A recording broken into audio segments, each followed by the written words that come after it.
Le secrétaire du comité central du mouvement Fatah, Djibril Arajoub, a salué dimanche à Alger l'initiative du président de la République, Abdelmajid Tebboune, visant à mettre fin à la division entre Palestiniens et à réaliser l'unité nationale palestinienne.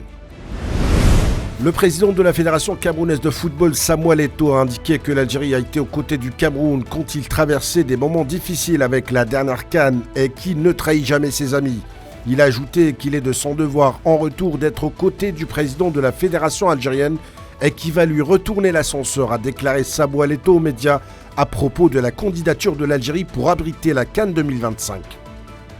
Les opérations de sauvetage continuent dans la ville népalaise de Pokhara suite à la catastrophe aérienne la plus meurtrière depuis 30 ans. 68 personnes ont été tuées dans le crash d'avion. Le bimoteur ATR-72 de la compagnie Yeti Airlines en provenance de la capitale Katmandou, avec 72 personnes à bord, 68 passagers et les 4 membres d'équipage, s'est écrasé dimanche vers 11h heure locale alors qu'il approchait de l'aéroport local de Pokhara.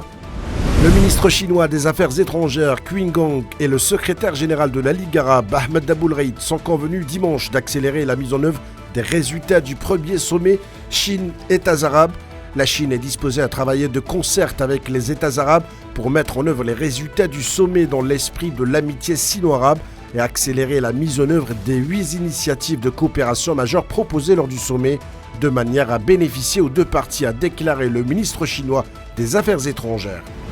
Le président américain Joe Biden a déclaré l'état de catastrophe majeure en Californie, confronté depuis le 26 décembre à des températures hivernales qui ont provoqué de graves inondations et fait au moins 19 morts. Cette déclaration permettra le déblocage d'une aide fédérale en plus des efforts déjà déployés par l'État et les communautés affectées par les crues, les glissements de terrain et les coulées de boue, selon les médias.